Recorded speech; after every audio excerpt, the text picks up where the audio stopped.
मेरी चौखट पे चल के आज चारों धाम आए हैं। बजाओ ढोल स्वागत में मेरे घर राम आए हैं। नमस्कार, ईटीवी भारत देख रहे हैं आप और आपके साथ मैं हूं किरणकांत शर्मा। 22 जनवरी यानी कल भगवान राम अपने मंदिर में स्थापित हो गए और इस मौके पर देश और दुनिया के तमाम वीवीआईपी उस पल के गवा रहे हैं।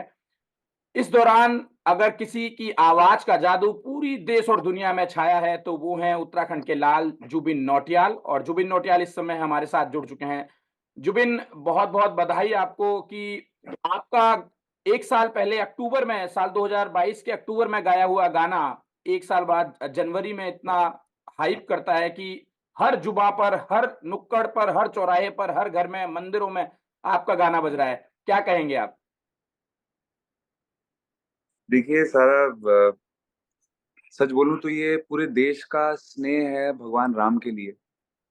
हम सिर्फ उसके एक मीडियम बन रहे हैं, लोगों के दिलों की आवाज बन जाते हैं गीत बन के।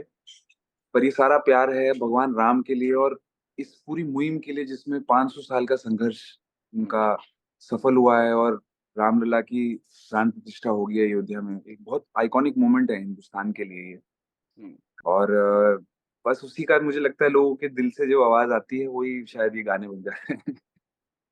आप मैं देख रहा था आप अयोध्या में मौजूद थे और राम भद्राचार्य से भी आपकी मुलाकात हुई थी। मंदिर की भव्यता को लेकर आप क्या कहेंगे? जो आपको सुन रहे हैं लोग और जो जानना चाहते हैं, अगर जुबिन के शब्दों में मैं जानना चाहूँ कि आपने क्या महसूस किया और क्या कुछ देखा है अयोध्या में पहुँचकर?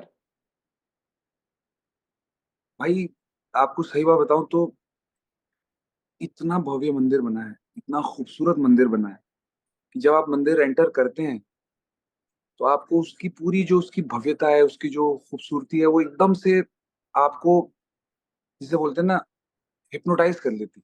हुँ, आपको थोड़े समय के लिए दिमाग खाली हो जाता है आपका। इंसान मंदिर जाने से पहले सोच के जाता है कि भगवान से ऐसा कहूँगा, भगवान से ये माँगूँगा, भगवान को ऐसा बोलूँगा। लेकिन ये एक ऐसा मंदिर है जिसके अंदर घुसते एकदम ब्लैंक हो जाता है दिमाग, जैसे कभी कोई कठिनाई थी ही नहीं, जैसे कभी कोई तकलीफ थी ही नहीं। और सच में मतलब मन तृप्त हो गया।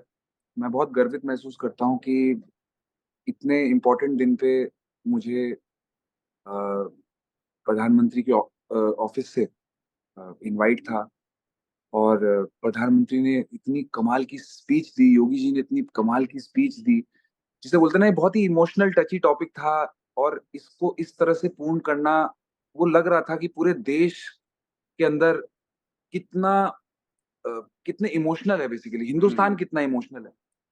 जब प्राण प्रतिष्ठा हुई और जय श्री राम के नारे लगने लगे, वहाँ शायद कोई भी ऐसा व्यक्ति ना हो जिसका मन ना भर आया हो, जिसकी आँखों में आँसू ना आए हों। ऐसा हुँ। वो एक ऐसा वक़्त बन गया था और देखिए मुझे लगता है हिंदुस्तान की जो सबसे ख़ास बात है वो है ही ये कि वो अपने कल्चर की वज़ह से, अपने देवी-देवताओं की वज़ह से जाना जाता है। और आप उत्तराखंड से हैं, मैं उत्तराखंड से हूँ। हमारे तो ख़ैर देवी-देवता हुँ। हमेशा से ही हमारे साथ इस तरह से रहे हैं, तो भक्ति का एक अलग माहौल रहता है उत्तराखंड में।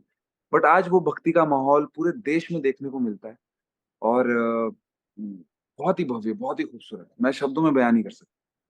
अच्छा जुबिन भाई ये बताएँ कि जब आपका गाना मैंने देखा कि हर जगह चल रहा है और तमाम जो व्यूज़ हैं उस पर आ रहे हैं लगभग 131 मिलियंस में अभी उसको चेक कर रहा था कुछ देर पहले और वो लगातार बढ़ भी रहे हैं।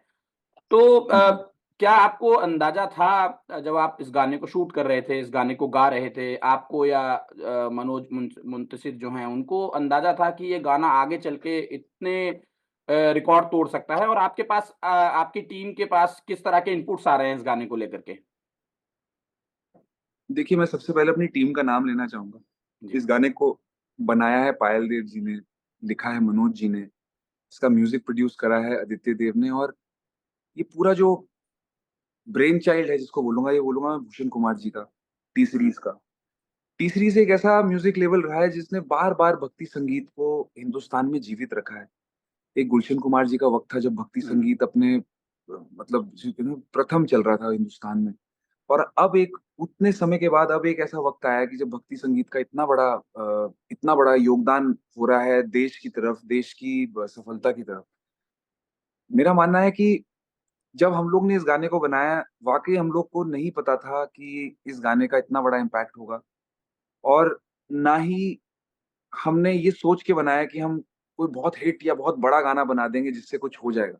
हुँ। हमने सिर्फ भगवान श्री राम के लिए एक सच्चे मन से गाना बनाया, मनोज जी ने सच्चे मन से लिखा, मैंने उसको बहुत सच्चे मन से गाया और वो जब गाना आया तब भी लोगों को बहुत पसंद आया, लेकिन अभी राम मंदिर की जो पूरी ये मुहिम रही है, इसके साथ इस तरह से जुड़ गया है गाना कि आज देश-विदेश से मतलब मैसेजेस आ रहे हैं। मतलब मुझे लगता है आज आज हर चौथा या 5वाँ बंदा इस विश्व में हर 5वाँ बंदा हिंदुस्तानी कह सकता हूँ मैं, इतनी हमारी तादाद है।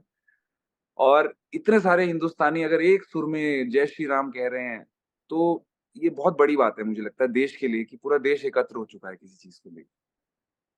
जुबिन भाई हम देखते हैं आप भारत में ही नहीं विदेशी धरती पर भी आप अपने शो करते हैं और आप जिस तरह के गाने गाते हैं फ़िल्मों में कलाकार हो एक्टर हो या सिंगर हो वो थोड़ा-सा बचता है इस तरह के भजन या धार्मिक किरदार निभाने से। उनको ऐसा लगता है कि अगर मैंने ये किया तो शायद मेरे जो फ़ॉलोवर्स हैं, मेरे जो दर्शक हैं वो मुझे उस फ़्रेम में नहीं देख पाएँगे। उसका काफ़ी हद तक नुकसान भी होता है और ये हमने इंटरव्यूज़ में काफ़ी एक्टर के सुना भी है कि अगर मैं ये सीरियल ना करता या मैं ये गाना ना गाता तो हो सकता था कि मैं और आगे मुझे काम मिल सकते थे। तो कभी मन में ये आया क्योंकि मैं देखता हूँ आपको आप ना केवल सिंगिंग करते हैं बल्कि उसमें पार्टिसिपेट भी करते हैं, आप अभिनय भी करते हैं उसके अंदर। पर देखिए मैं आपको सही बात बताऊँ तो इंटेंशन जो इंसान की होती है, वो बहुत ज़रूरी होती है किसी भी कार्य को लेके। हुँ, मैंने कभी इस इंटेंशन से बनाया ही नहीं गाना कि जब लोग देखेंगे तो लोग क्या सोचेंगे? मैंने सिर्फ़ ये सोच के बनाया कि जब मैं उस गाने को गा रहा हूँ, तो मैं उसको एन्जॉय कर रहा हूँ कि नहीं एन्जॉय कर रहा हूँ। मुझे लगता है जब मैं खुद किसी चीज़ को एन्जॉय करता हूँ, तो जो मेरे फैन्स हैं, वो उस अपने आप ही उस चीज़ को एन्जॉय करने लगते हैं। ये बात सही है कि कितनी बार टाइपकास्ट हो जाते हैं इंडस्ट्री में और इन हुँ, सारी चीज़ों में, लेकिन भाई मैं देवभूमि से हूँ, अगर भजन नहीं गाऊँगा तो मैं क्या करूँगा? हमें तो बचपन से ही जो है देवी-देवताओं के साथ मन ही मन बात करना सिखा हुँ, देते हैं। हमें बचपन से ही मतलब देवभूमि का जो पूरा कल्चर है वो इस तरह का है कि बहुत भव्य है देवभूमि और बहुत स्पेशल है। मतलब उत्तराखंड बहुत स्पेशल जगह है, स्पेशली डिवोशन के लिए, स्पिरिचुअलिटी के लिए। आज से नहीं, सदियों से हुँ, बहुत बड़े-बड़े संत रहे हैं उत्तराखंड से, बड़े-बड़े व्यक्ति बड़े-बड़े व्यक्तित्व लोग आए हैं उत्तराखंड अपनी समस्याओं का समाधान ढूँढने। तो भजन गाने में मेरे अंदर बिल्कुल वैसी नहीं रही है कि मैं नहीं करूँ। भगवान की दया से फ़िल्मों के भी गाने मेरे बहुत अच्छे रिस्पॉन्स आता है। डांस सॉन्ग करूँ, चाहे सैड सॉन्ग करूँ, चाहे हैप्पी सॉन्ग करूँ। बट भक्ति संगीत यार एक ऐसा वक़्त था बीच में जब जब मैं म्यूज़िक सीख रहा था और अ, इतना आर्टिस्ट नहीं बना था, मतलब उस वक़्त सिर्फ़ ये सोचा था कि संगीत करूँगा लाइफ़ में। तो एक बार एक छोटी-सी लड़की अ, एक छोटा-सा लड़का अपनी बहन के साथ आया और उसने कहा कि भैया मैं आपको एक रैप सुनाऊँ? उस वक़्त रैप बहुत चला था। हुँ, तो मैंने कहा सुनाइए। तो छोटा-सा मेरे ख़्याल 6-7 साल का लड़के ने रैप करना शुरू करा। उसकी जो इनोसेंस थी उसकी बोली में, उस इनोसेंस में अभद्र शब्द और अभद्र भाषा सुन कर के मेरे अंदर से मैं थोड़ा मुझे बहुत बुरा लगा इस बात का, क्योंकि शायद बच्चे को पता भी नहीं था कि वो क्या रैप क्या कर रहा बात है, है। क्या बोल रहा है। हुँ, बीच में लैंग्वेज बहुत खराब हो गई थी रैपिंग की। हर चीज़ में डबल मीनिंग आ गई थी। तो मुझे लगा कि चलिए ठीक है, वो एक अलग मूड है और एक अलग जनरेशन के लिए, लेकिन छोटे बच्चों तक उसका प्रभाव गलत पड़ सकता है।